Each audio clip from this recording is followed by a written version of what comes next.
ಮೇಲೆ ದೌರ್ಜನ್ಯ ಮಾಡುವಂಥ ಮಾರಣಾಂತಿಕ ಹಲ್ಲೆ ಮಾಡತಕ್ಕಂಥ ಒಂದು ಅಪಖ್ಯಾತಿಗೆ ಇವತ್ತಿನ ಸರ್ಕಾರ ಒಳಗಾಗಿರ್ತಕ್ಕಂಥದ್ದು ನಮಗೆ ನೋವಾಗಿದೆ. ಆ ಕಾರಣಕ್ಕೋಸ್ಕರವಾಗಿಯೇ ನಾನು ಮುಖ್ಯಮಂತ್ರಿಗಳಿಗೆ ಇಚ್ಛೆ ಪಡ್ತೀನಿ, ಸಮಾಜ ಬಾಂಧವರ ಮೇಲೆ ಭಾಳ ನಂಬಿಕೆ ಇಟ್ಟಿದ್ದು, ಪಕ್ಷದ ಮೇಲೆ ಗೌರವ ಇಟ್ಟಿದ್ರು. ಈ ರೀತಿಯಾದ ಹಲ್ಲೆಯಿಂದ ಕೋಟ್ಯಾಂತರ ಲಿಂಗಾಯತರು, ಲಕ್ಷಾಂತರ ಪಂಚಮಸಾಲಿಗಳು ಕಣ್ಣೀರಾಗ್ತಾ ಇದ್ದಾರೆ. ಹಾಗಾಗಿ ಕೂಡಲೇ ಸರ್ಕಾರ ಈ ಬಗ್ಗೆ ಕ್ಷಮಾಪಣೆ ಕೇಳಬೇಕು. ಯಾವ ಪೊಲೀಸ್ ಅಧಿಕಾರಿಗಳು ದುರುದ್ದೇಶದಿಂದ ಒಂದು ರೀತಿ ಹೆಂಗೆ ಪ್ಲ್ಯಾಂಡ್ ಅಂತ ಆಗಿತ್ತು, ಪ್ಲ್ಯಾಂಡ್ ವೈಸ್ ನಮ್ಮನ್ನ ಹಲ್ಲೆ ಮಾಡೋ ಪ್ರಯತ್ನ ಮಾಡಿದ್ರು. ಯಾರ್ಯಾರು ಈ ಘಟನೆಗೆ ಕಾರಣಕರ್ತರ, ಅದನ್ನು ನಿಮ್ಮ ಆದೇಶ ಮಾಡಿರೋ ಅಥವಾ ನಿಮಗೆ ಗೊತ್ತಿಲ್ಲದೆ ಮಾಡಿರೋ ಗೊತ್ತಿಲ್ಲ, ನೀವು ತನಿಖೆ ಮಾಡ್ರಿ ಅಂತ ಪೊಲೀಸ್ ಅಧಿಕಾರಿಗಳ ಮೇಲೆ ಸೂಕ್ತವಾಗಿರ್ತಕ್ಕಂಥ ಕಾನೂನು ಕ್ರಮ ಕೈಗೊಳ್ಬೇಕು.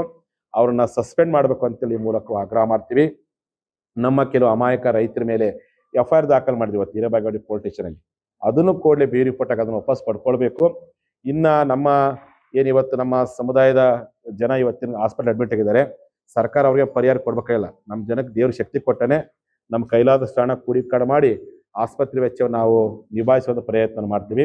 ನಾನು ಈ ಮೂಲಕ ನಮ್ಮ ಸಮಾಜದ ಎಲ್ಲ ಜನಗಳಿಗೆ, ನಿಮ್ಮ ಮೇಲೆ ಯಾರ್ಯಾರು ದಬ್ಬಾಳಿಕೆ ದೌರ್ಜನ್ಯ ಮಾಡಿ ನಿಮ್ಮ ಕೈಕಾಲು ಮುರಿದಾರೋ, ನಿಮಗೆ ಆ ಬಾಸುಂಡಿ ಬರೋ ಹಾಗೆ ಹೊಡೆದಾರಲ್ಲ, ನೀವೆಲ್ಲರೂ ಫೋಟೋ ಸಮೇತ ನೀವು ಅಲ್ಲಿ ಒಂದು MLC ಕಂಪ್ಲೇಂಟ್ ಕೊಡ್ರಿ. ಲೋಕಲ್ ಆಗಿ ನೀವು ಕಂಪ್ಲೇಂಟ್ ಕೊಟ್ಟು ಪೊಲೀಸ್ ಯಾವ ರೀತಿ ದಬ್ಬರಿಜ್ ಮಾಡಂತೆ ನೀವು ಕಂಪ್ಲೇಂಟ್ ಕೊಟ್ಟು ನಿಮ್ಮ ನ್ಯಾಯಯುತವಾದಂಥ ಹೋರಾಟ ಮಾಡೋ ಪ್ರಯತ್ನವನ್ನು ನೀವೆಲ್ಲರೂ ಸಹ ಮಾಡಬೇಕು. ADGP ಆದಂಥವ್ರು ಪೊಲೀಸರಿಗೆ ಶಾಂತಿಯುತವಾದಂಥ ಹೋರಾಟ ಮಾಡಲಿಕ್ಕೆ ಆದೇಶ ಮಾಡಬೇಕಾಗಿತ್ತು. ADGP ಅವರೇ ಕೈಯಲ್ಲಿ ಲಾಠಿ ಹಿಡ್ಕೊಂಡು ಲಾಠಿ ಚಾರ್ಜ್ ಮಾಡಲಿಕ್ಕೆ ಆದೇಶ ಮಾಡಿರ್ತಕ್ಕಂಥ ಬಹುತೇಕ ಇಂಥ ಘಟನೆಯನ್ನು ಯಾರೂ ಮಾಡಿಸೋದಿಲ್ಲ. ಹಿಂದೆ ಅಲೋಕ್ ಕುಮಾರ್ ಅಂತ IDGP ಇದು ಬೊಮ್ಮಾಯಿ ಸರ್ಕಾರದಲ್ಲಿ, ಇದು ಇನ್ನು ಲಕ್ಷಾಂತರ ಸಂಖ್ಯೆ, ಅವ್ರು 20 ಲಕ್ಷ ಜನ ಎಲ್ಲಿಂದ, ಅದು ಹಿರೇಬಾಗೇವಾಡಿಯಿಂದ ಬಂದು ನಾವು. ADGP ಅಲೋಕ್ ಕುಮಾರ್ ಎಷ್ಟು ಚಂದ ಶಾಂತಿಯುತ ಮಾಡಿ ನಮ್ಗೆ ಎಷ್ಟು ಕನ್ವಿನ್ಸ್ ಮಾಡ್ತಿದ್ರು, ನಮ್ಮನ್ನು ಕರ್ಕೊಂಡೋಗಿ ಮಾತುಕತೆ ಮಾಡಿಸಿದ್ರು, ಸ್ಪಂದನೆ ಮಾಡಿದ್ರು. ಎಲ್ಲೇ ಒಂದು ಕಡೆ ಜನರ ನಿರೀಕ್ಷೆ ಏನೈತಿ, ಸಹಜವಾಗಿ ತಾಳ್ಮೆ ಕಟ್ಟೆ ಹೊಡೆದಿತ್ತು, ಸಹನೆ ಕಟ್ಟೆ ಮೀರಿತ್ತು. ಇಂಥ ಜನರನ್ನ ಶಾಂತಿಗೊಳಿಸೋ ಪ್ರಯತ್ನವನ್ನ ADGP ಮಾಡಬೇಕಾಗಿತ್ತು.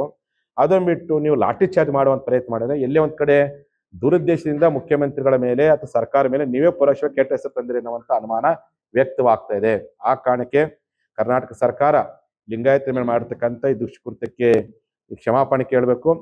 ಕಾರಣರಾಗಿರ್ತಕ್ಕಂಥ ಹಿರಿಯ ಅಧಿಕಾರಿಗಳನ್ನ ಕೂಡಲೇ ಸಸ್ಪೆಂಡ್ ಮಾಡಬೇಕು. FIR ಏನು ಮಾಡಿದ್ರಿ ಅದು ರದ್ದುಗೊಳಿಸಬೇಕು. ಜೊತೆಯಲ್ಲಿ ಇವತ್ತೇನು ನಾವು ಸಹ ಇದೆಲ್ಲವನ್ನು ಖಂಡಿಸ್ಬಿಟ್ಟು ಗುರುವಾರ ದಿವಸ ಡಿಸೆಂಬರ್ 17ನೇ ತಾರೀಕು ರಾಜ್ಯಾದ್ಯಂತ ಎಲ್ಲ ನಮ್ಮ ಪಂಚಮಸಾಲಿ, ಮಲೆಗೌಡ, ಗೌಡ ಲಿಂಗಾಯತ, ದೀಕ್ಷೆ ಲಿಂಗಾಯತ, ಚತುರ್ಥ ಲಿಂಗಾಯತ ಬಂಧುಗಳು ನಿಮ್ಮ ಹಳ್ಳಿ, ನಿಮ್ಮ ತಾಲೂಕು, ನಿಮ್ಮ ಜಿಲ್ಲೆ, ನಿಮ್ಮ ರಾಷ್ಟ್ರೀಯ ಹೆದ್ದಾರಿಗಳನ್ನು ಬಂದ್ ಮಾಡಿ ಆಕ್ರೋಶ ವ್ಯಕ್ತಪಡಿಸಿ ಇಂಥ ಘಟನೆಯನ್ನು ಖಂಡಿಸುವಂಥ ಪ್ರಯತ್ನ ಮಾಡಬೇಕು ಅಂತೇಳಿ ಇಡೀ ನಾಡಿನ ಜನರಿಗೆ ನಾನು ಕಾರ್ಯಕ್ರಮಕ್ಕೆ ಇಚ್ಛೆಪಡ್ತೀನಿ. ನಾವು ಸಹ ಬೆಳಗಾವಿ ಜಿಲ್ಲೆಯ ಘಟಕದವರು ಸಾಧ್ಯವಾದರೆ ಹಿರೇಬಾಗೇವಾಡಿ ಇರ್ತಕ್ಕಂಥ ಟೋಲ್ ನಾಕಾರು ಬಂದ್ ಮಾಡ್ತೀವಿ, ಅಥವಾ ಹತ್ತರಿಕೆ ಟೋಲ್ ನಾಕ ಬಂದ್ ಮಾಡಿ ನಮ್ಮ ಆಕ್ರೋಶವನ್ನು ನಾವು ಸಹ ವ್ಯಕ್ತಪಡಿಸ್ತೀವಿ. ಹಾಗಾಗಿ ನೀವೆಲ್ಲ ಸ್ವಯಂ ಸ್ಫೂರ್ತಿಯಿಂದ ಹೋರಾಟ ಮಾಡಿ ನೊಂದಂಥ ಜನ, ಇವತ್ತೇನು ನಮ್ಮ ಜನರಿಗೆ ನೋವಾಗಿರ್ಬೋದು, ರಕ್ತ ನೆಲದ ಮೇಲೆ ಚೆಲ್ಲಿರ್ಬೋದು, ರಕ್ತದ ಕೋಡೇರಿರ್ಬೋದು, ಆದರೆ ಆ ರಕ್ತಕ್ಕೆ ಬೆಲೆ ತರುವ ಕೆಲಸವನ್ನು ನಾವು ಪ್ರಾಮಾಣಿಕವಾಗಿ ಮೀಸಲಾತಿ ಸಿಗುವವರೆಗೂ ಹೋರಾಟ ಮಾಡ್ತೀವಿ, ಶಾಂತಿಯುತ ಹೋರಾಟ ಮಾಡ್ತೀವಿ, ಅಹಿಂಸಾತ್ಮಕ ಹೋರಾಟ ಮಾಡ್ತೀವಿ, ನಿಮ್ಮ ಮನಸ್ಸನ್ನೇ ಗೆಲ್ಲಿ ನಿಮ್ಮಿಂದ ನ್ಯಾಯ ಪಡುವಂಥ ಹೋರಾಟ ಮಾಡ್ತೀವಿ ಅಂತೇಳಿ ಯಾವ ಕಾರಣಕ್ಕೆ ಹೋರಾಟ ನಡೆಸಲ್ಲ. ನೀವು ಅನ್ಕೊಂಡಿರ್ಬೋದು ಪಂಚಮಸಾಲಿಗಾಡಿದ್ರೆ ಅಥವಾ ಲಾಠಿ ಏಟು, ಬೂಟ್ ನೇಟು, ರಕ್ತ ಸುರಿಸಿದ್ರೆ ಇವ್ರು ಬೇಕಾಗಿ ನಿಲ್ತಾರೆ ಅಂತೇಳಿ ಯಾವ ಕಾರಣಕ್ಕೂ ಸಾಧ್ಯವಿಲ್ಲ. ನಮ್ಮ ನ್ಯಾಯಯುತವಾದಂಥ ಹಕ್ಕನ್ನು ಕೇಳೋವರೆಗೂ ಪ್ರಾಮಾಣಿಕ ಹೋರಾಟ ಮಾಡ್ತೀವಿ, ಶಾಂತಿಯುತ ಹೋರಾಟ ಮಾಡ್ತೀವಿ. 4 ವರ್ಷಗಳ ಕಾಲ ನಾವು ಶಾಂತಿ ಹೋರಾಟ ಮಾಡಿದ್ವಿ, 4 ವರ್ಷಗಳ ಕಾಲ ಬಸವಣ್ಣನಂತೆ ಶಾಂತಿ ಹೋರಾಟ ಮಾಡಿದ್ವಿ. ಇನ್ನು ಮುಂದೆ ಚೆನ್ನಮ್ಮನಂತೆ ಕ್ರಾಂತಿಯುತ ಹೋರಾಟ ಮಾಡ್ತೀವಿ ಅಂತೇಳಿ ಇಡೀ ಮಾಧ್ಯಮ ಮೂಲಕ ನಾಡಿನ ಜನರಿಗೆ ಹೇಳಿಕ್ಕೆ ಇಚ್ಛೆ ಪಡ್ತೀನಿ. ಹಾಗಾಗಿ ಮುಖ್ಯಮಂತ್ರಿಗಳು ಏನಿವತ್ತು ಅವ್ರನ್ನ ಭಾಳ ಸರಿ ಲಿಂಗಾಯತ ವಿರೋಧಿ ಮುಖ್ಯಮಂತ್ರಿಗಳು ಅಣೆಪಟ್ಟೆ ಕಟ್ಟಿದ್ರು, ನಾನು ಅನ್ಕೊಂಡಿದ್ದಿಲ್ಲ ಅವ್ರು ನಾವು ಆಧುನಿಕ ಸಿದ್ದರಾಮಯ್ಯನವರಂತೆಯೇ ಸಂಬೋಧನೆ ಮಾಡ್ತಿದ್ವಿ. ಆದ್ರೆ ನಿನ್ನೆ ಘಟನೆ ಎಲ್ಲೇ ಒಂದ್ ಕಡೆ ಅಂತಹ ಒಂದು ಅಣೆಪಟ್ಟಿಗೆ ನೀವು ಕಾರಣಕರ್ತರಾದಿರುವಂತಹ ಅನುಮಾನ ವ್ಯಕ್ತವಾಗ್ತಾ ಇದೆ.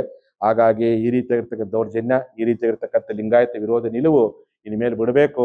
ನಿಮ್ಮ ಸರ್ಕಾರ ರಚನೆ ಆಗಲಿಕ್ಕೆ ಬೇರೆ ಬೇರೆ ಜಾತಿಗಳು ಎಷ್ಟು ಕಾರಣಕರ್ತರ ಲಿಂಗಾಯತರು ಓಟ್ ಹಾಕಿದ್ರ ಸತ್ಯವನ್ನು ಅರ್ಥ ಮಾಡಿಕೊಂಡು ಈ ಜನರಿಗೆ ಆಗಿರ್ತಕ್ಕಂಥ ನೋವನ್ನು ಸರಿಪಡಿಸೋ ಪ್ರಯತ್ನವನ್ನ ನಾನು ಮುಖ್ಯಮಂತ್ರಿಗಳು ಮಾಡಬೇಕು ಅಂತೇಳಿ ಈ ಮೂಲಕ ನಾನು ಆಗ್ರಹ ಮಾಡ್ತಾ, ಜನತೆ ಯಾವ ಕಾರಣಕ್ಕೂ ನೊಂದ್ಕೊಳ್ಬೇಡ್ರಿ, ಬೆಂದ್ಕೋಬೇಡ್ರಿ, ನಿಮ್ಮ ಜೊತೆ ನಾನು ಇರ್ತೀನಿ.